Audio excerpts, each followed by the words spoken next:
Hello friends, कैसे आप लोग। आशा करते हैं कि आप लोग अच्छे होंगे, स्वस्थ होंगे और अपनी पढ़ाई जम के कर रहे होंगे, क्योंकि अब आपके पास समय बहुत कम है। अगर आप अभी सोच रहे हैं कि हम अभी 2 महीने हैं पढ़ लेंगे, तो ये आपकी बहुत गलत सोच है। प्लीज इस सोच को बदलिए और सोचिए कि अब हमारे पास बिल्कुल भी टाइम नहीं है। जितना पढ़ सके उतना पढ़िए। आप टाइम टेबल से ना पढ़िए। अब आप जितना कर सकते हैं, जितना हो सके उतना दिन में अधिकतम आप पढ़ सके।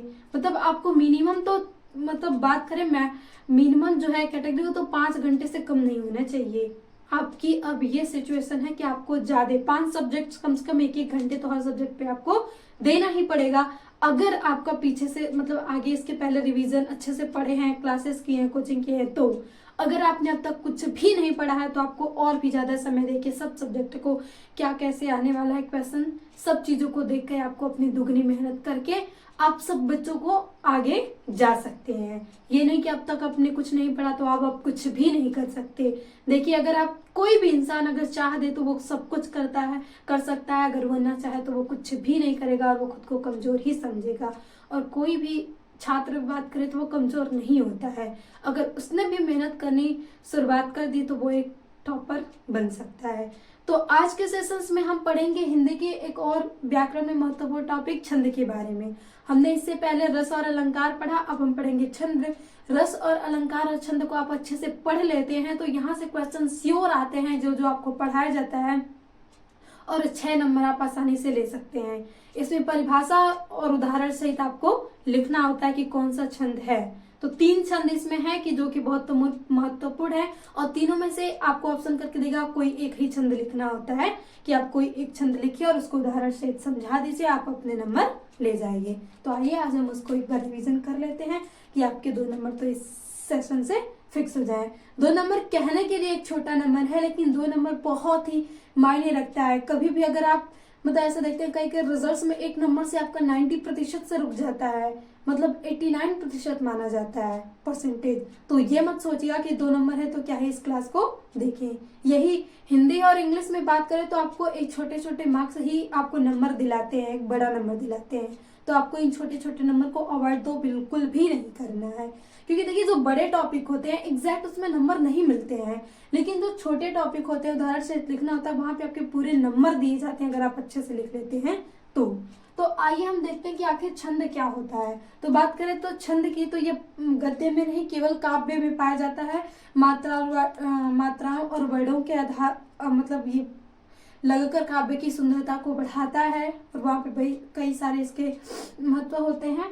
तो ये काव्य में ही पाए जाते हैं। 2 प्रकार के छंद होते हैं, मात्रिक तथा वर्णिक, और आपके सिलेबस में केवल मात्रिक है और उसमें से भी कुछ महत्वपूर्ण ही है जो कि आपको पढ़ना है, जो कि आपके सिलेबस में है। यूपी बोर्ड के सिलेबस में बहुत ही कम छंद सबको शॉर्ट करके दिया है, बस वहीं से क्वेश्चन आए वही पढ़ना है आपको हिंदी में। तो बात करें सबसे पहले कि दोहा छंद होता है। दोहा तो आप बहुत सुनेंगे कि मतलब ऐसे कबीर जी के दोहे, रहीम जी के दोहे, सूरदास के दोहे, तो वो दोहे में छंद पाए जाते हैं और उस छंद के मतलब उसकी मात्राओं पे ही बनाए गए हैं कि वो दोहा है। उनकी मात्राओं को देख के ही कहा जाता है कि हाँ ये दोहा है। तो दोहा एक सम अर्ध अतिरिक्त छंद है और इसमें 4 चरण होते हैं। पहले तथा तीसरे चरण में 13-13 मात्राएं तथा दूसरे और चौथे चरण में 11-11 मात्राएं होती हैं। ये हो गई आपकी परिभाषा, बहुत आसान है, एक बार पढ़ेंगे तो याद हो जाएगा कि मतलब पहले और तीसरे चरण में 13-13 और दूसरे और चौथे में 11-11 मात्राएं होती हैं। अब बात आती है इसके उदाहरण की, सारा फोकस आपको उदाहरण पे।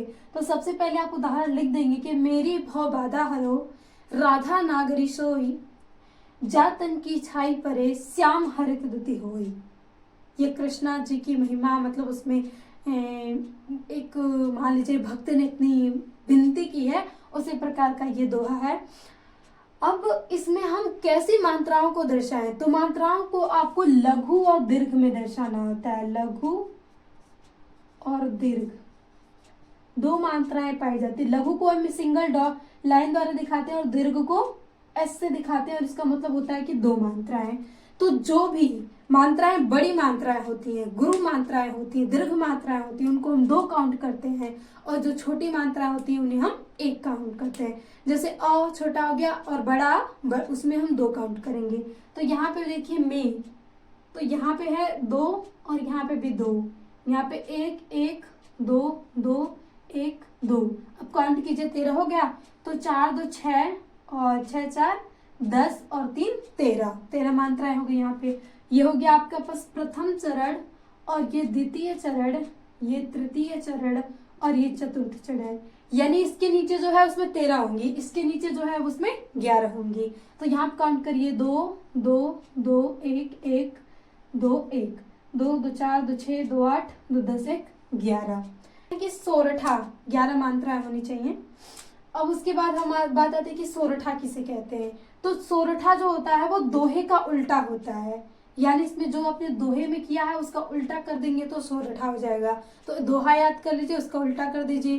तो उल्टा क्या करना है कि इसमें जो पहले और तीसरे चरण में वो 11-11 मात्राएं हो जाएंगी, जो कि यहाँ पे 13-13 थी, और दूसरे और चौथे चरण में 11-11 मात्राएं थी, तो उसमें हो जाएंगी 13-13 मात्राएं। तो ये इसकी परिभाषा हो गई कि यह दोहे छंद का उल्टा होता है, और इसके पहले तथा तीसरे चरण में 11-11 तथा दूसरे और चौथे चरण में 13-13 मात्राएं होती हैं। अब उदाहरण आ जाइए, रहीमदास जी का एक उदाहरण है कि जो सुमिरत सिद्धि होए, गणनायक कविवर वदन, करहु अनुग्रह सोई, बुद्धि राशि शुभ गुण सदन। ये भी मतलब प्रार्थना के लिए ही कहे हैं रहीमदास जी ने। अब इसमें भी आपको, जैसे कि ये उदाहरण है, तो आपको मात्राएं याद करनी है। तो यहाँ पे 2 1 1 1 1 और 1 1 2 1। अब गिनिए, यहाँ पे पहले चरण में 3 3 6 और 3 9 2 11, तो इसमें पहले चरण में 11 होनी चाहिए। अब हम आते हैं दूसरे चरण में, तो दूसरे चरण में 13 होनी चाहिए।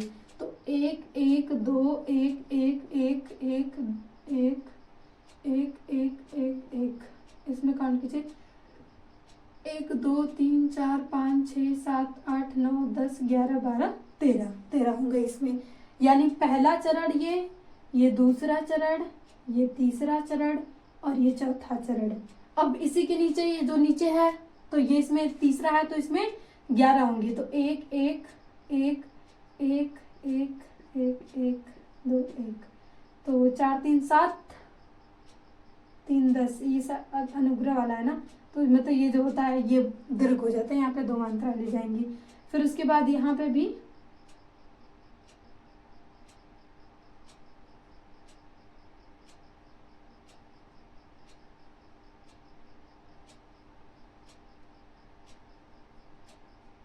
अब यहाँ पे काउंट कर लीजिए, 2 2 4 2 6 2 8 2 10 3 13, यानी चौथे चरण में भी 13 और इसमें 11 हो जाएंगी।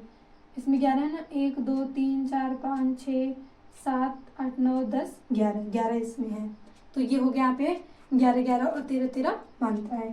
जो नेक्स्ट इम्पोर्टेंट छंद है वो है चौपाई, कि हम चौपाई किसे कहते हैं। तो चौपाई यह एक सममात्रिक छंद है। याद रखिएगा कि रोला और दोहा ये अर्ध सममात्रिक छंद होता है, लेकिन जो चौपाई है वो सममात्रिक छंद है। और ये बहुत ही आसान है, इसमें 4 चरण होते हैं और प्रत्येक चरण में 16-16 मात्राएं होती हैं। चौपाई बहुत पढ़ते हैं, मतलब जैसे हम पढ़ते हैं ना हनुमान चालीसा, जितने भी चालीसा हैं वो मतलब कैसे आ जाते हैं, चौपाई में आ जाते हैं, कि उसमें प्रत्येक चरण में कितनी कितनी मात्राएं होनी चाहिए, 16-16 मात्राएं होनी चाहिए। तो काउंट कीजिए, यहाँ पे उदाहरण परिभाषा में आप इतना लिख देंगे कि यह एक सममात्रिक छंद है और इसमें 4 चरण होते हैं और प्रत्येक चरण में 16-16 मात्राएं होती हैं। अब यहाँ पे 1 1 1 1 2 1 2 1 1 1 2 1 1, काउंट कीजिए, 1 2 3 4 5 6 7 8 9 10 11 12 13 14 15 16, यानी 16 मात्राएं इसमें भी हो गई। 1 2 3 4 5, सॉरी यहाँ पे 2 रहेगा, बड़ी की मात्रा है ना, और यहाँ पे 1 1 2 1 1 2 1 1 1 2 3 4 5 6 7 8 9 10 11 12 13 14 15 16। इस वाले चरण में भी सेम वैसा भी सारे चरण में आपको इसमें ऊपर दर्शा दीजिए तो नीचे की, यानी सब मात्राएं समान होती हैं, तो आप इसमें से 2 ऊपर दिखा देंगे तब भी चलेगा, क्योंकि इसके प्रत्येक चरण में क्या होती है, समान मात्राएं होती है, 16-16 मात्राएं होती हैं।